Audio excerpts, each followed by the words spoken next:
सभी भक्त जनों को सादर प्रणाम नरेंद्र कुमार कथावाचक की ओर से। मित्रों, आज हम देखने जा रहे हैं बृहदारण्यकोपनिषद से पवमान मंत्र या पवमान अभ्यारोह मंत्र। यह बृहदारण्य उपनिषद के 5वें अध्याय से अवतरित है तथा ईश्वावस्योपनिषद का शांति पाठ इसे कहा जाता है। तो सबसे पहले इसका उच्चरित चैंटिंग ही कर लेते हैं।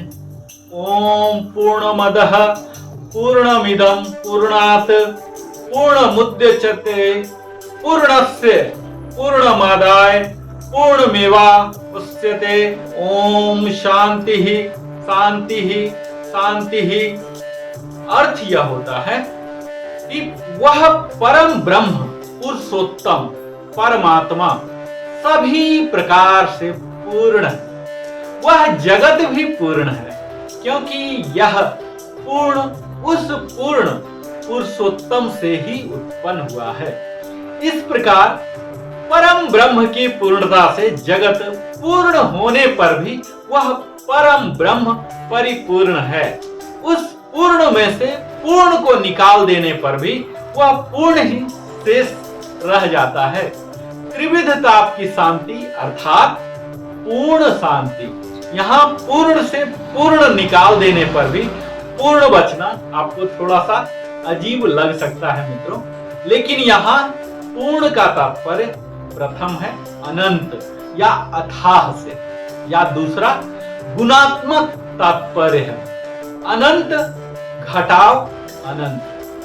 यानी कि क्या बचता मित्रों? फिर से अनंत, यानी कि अनंत की संभावना एक सर्वमान्य गणितीय अवधारणा है। आप करके देख लीजिएगा। और यदि गुणात्मक तौर पर देखें तो पूर्ण परमात्मा से जो भी उत्पन्न होगा उसमें वह सारी पूर्णता रहेगी।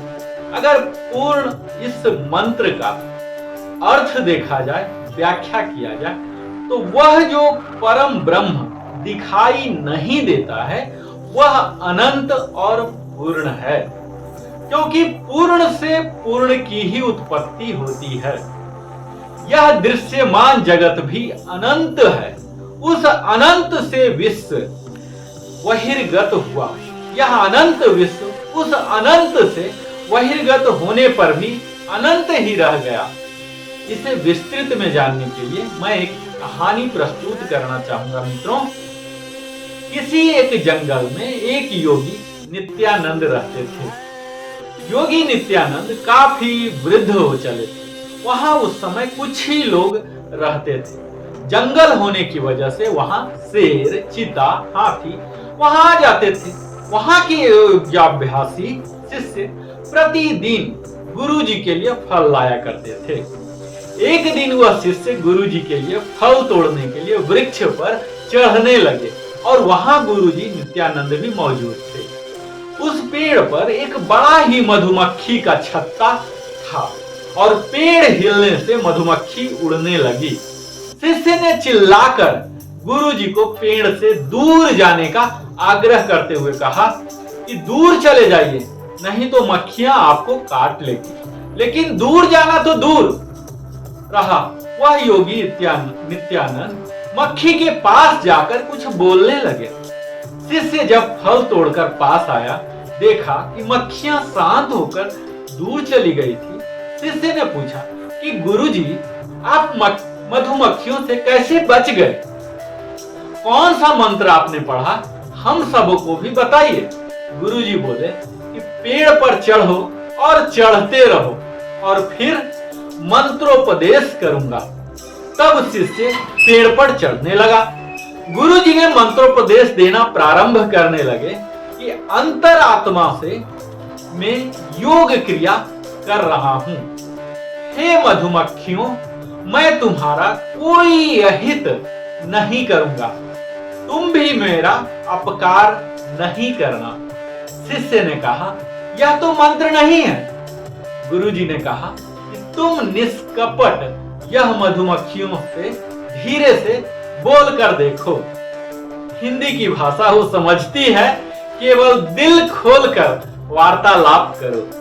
शिष्य ने ऐसा ही किया जैसे गुरुजी ने कहा।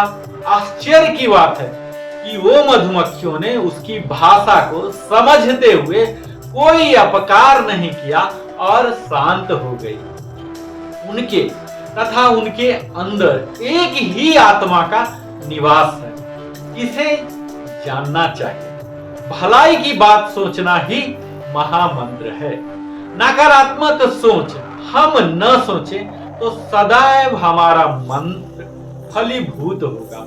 इसी प्रकार से मंत्रोच्चारण से उपासना करने का प्रयत्न हर एक व्यक्ति को करना चाहिए।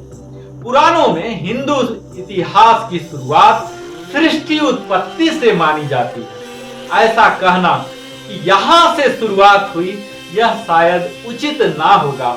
फिर भी वेद पुराणों में मनु प्रथम मानव जो है उनसे और भगवान कृष्ण की पीढ़ी तक का इसमें उल्लेख मिलता है। तो मित्रों, आपने इस महामंत्र का श्रवण किया।